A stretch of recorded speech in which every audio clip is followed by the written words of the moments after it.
There's a version of you that nobody has met yet. Not your family, not your friends, not the people who doubted you, dismissed you, or quietly hoped you would fail. That version of you does not argue. He does not explain himself. He does not post about his goals on a Monday morning and abandon them by Wednesday night. He simply works. He studies when the room is dark and everyone else is asleep. He trains when his body is screaming at him to stop. He suffers quietly, builds silently, and lets the results speak with a volume that no words could ever match. The Stoics understood something that most men in the modern world have completely forgotten. Marcus Aurelius never needed an audience to do what was right. Epictetus never needed applause to endure what was hard. They knew that silence is not weakness. Silence is the language of men who are actually building something. The question is not whether you are capable of becoming that man. The question is whether you are willing to disappear long enough to become him. Here is what is actually keeping you stuck, and most people will never have the courage to admit it. You are addicted to the performance of progress rather than progress itself. You talk about your goals because talking feels like doing. You share your plans because sharing releases the same dopamine that achieving would. Your nervous system cannot tell the difference between announcing the dream and actually living it. And so you stay permanently busy, permanently vocal, and permanently in the same place you were 6 months ago. Be honest with yourself right now. How many times have you told someone what you were going to do, received their encouragement, and then quietly let it dissolve within 2 weeks? That pattern is not laziness. It is something far more dangerous. It is a psychological trap that replaces real action with the emotional reward of imagined action. And the worst part is that every time you do it, you make it slightly harder to trust yourself the next time. Remember this because it becomes critically important later in this video. The Stoics had a concept that modern self-improvement culture has completely buried under noise and aesthetic motivation quotes. It is called the discipline of assent, and it means this: you do not have to obey every thought that enters your mind. You are not your urge to explain yourself. You are not your desire for validation.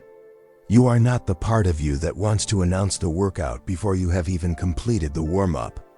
Epictetus taught that the only arena you truly control is your inner world, your judgments, your intentions, and your responses.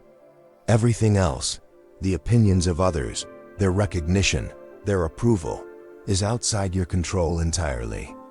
Most people build their entire identity on things they cannot control, and then wonder why they feel unstable, anxious, and desperate for external confirmation.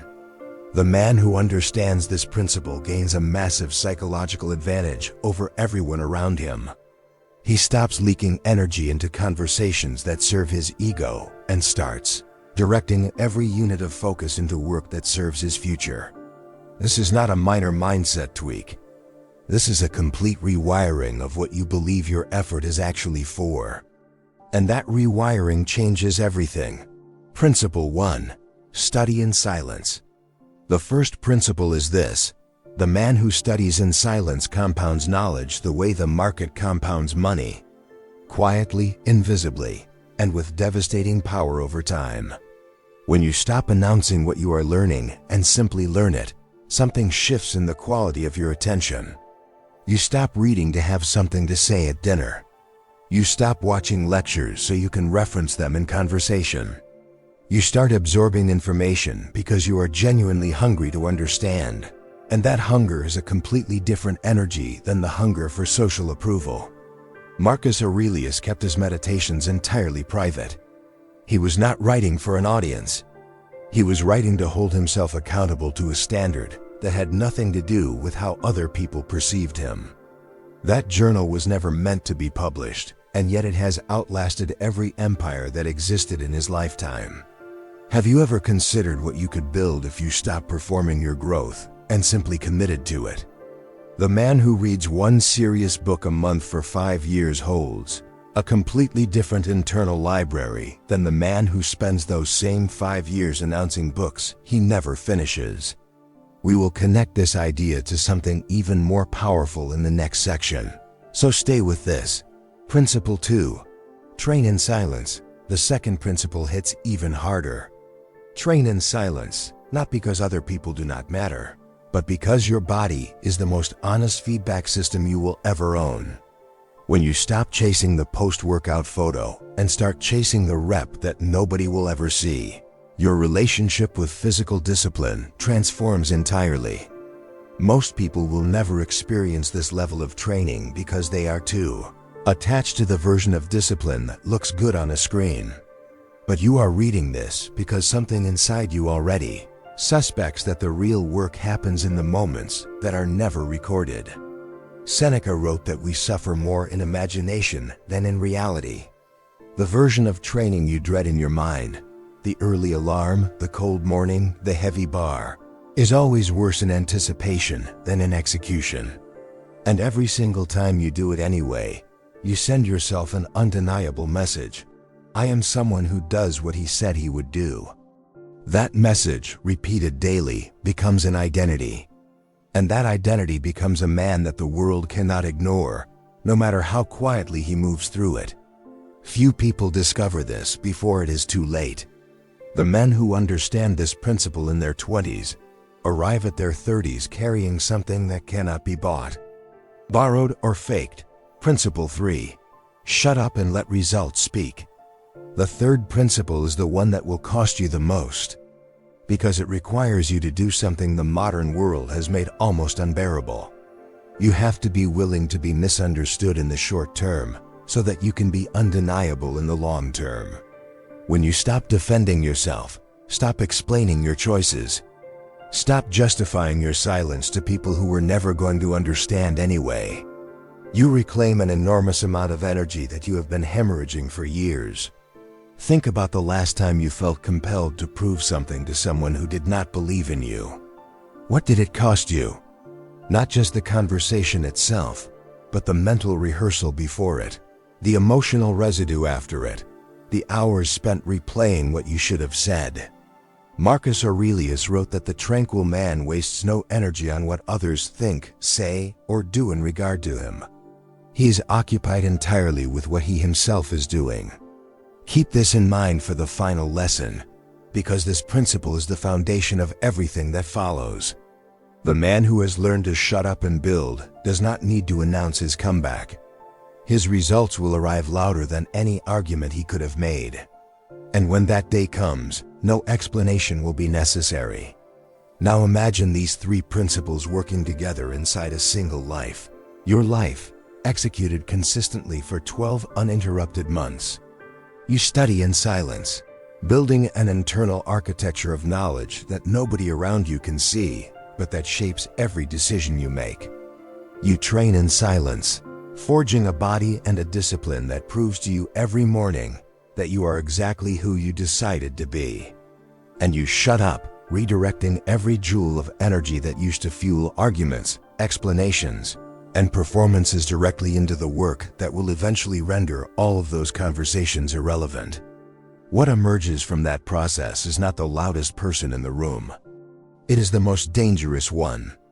Not dangerous in anger or aggression, but dangerous in the way a river is dangerous. Quiet, patient, and absolutely unstoppable once it finds its direction. That is the man the Stoics were pointing toward. Not a man performing strength for others, but a man who has become strong enough that the performance is no longer necessary. That man is already inside you. He has been waiting for you to stop explaining him and simply become him. Here is what this looks like in practice starting tomorrow. You wake up before the world demands something from you, and you spend 30 minutes studying something that moves you closer to the man you are becoming. No announcements. No stories, no captions. You train every day with the single commitment that the session will happen, regardless of how you feel when the alarm goes off. You close the argument before it opens, not because you are afraid, but because you understand that your energy belongs to your future, not to someone else's ego. You keep a private record of your progress, a journal that nobody reads, a log that nobody sees. Because you are building for yourself first. And you measure your growth not by what people are saying about you, but by the distance between who you were last month and who you are right now. That gap is your real score. You came to this video because something in you is tired. Tired of starting over. Tired of explaining yourself to people who cannot see what you are building. Tired of being loud about a life that has not yet arrived. And somewhere in the last few minutes, something shifted. You recognized yourself in this. Not the version of you that exists right now, but the version that is possible, the one who works without an audience, who builds without applause, who suffers without complaint, and who one day simply arrives at a life that needs no introduction. That man does not wait for permission. He does not wait for a sign. He closes the tab. He opens the book. He laces up. He begins. Epictetus said that no man is free who is not master of himself. The chains you are carrying right now are made entirely of noise. Drop them. The work is the answer. It always has been. Subscribe now and comment silent below. What area of your life demands more discipline and less noise starting today?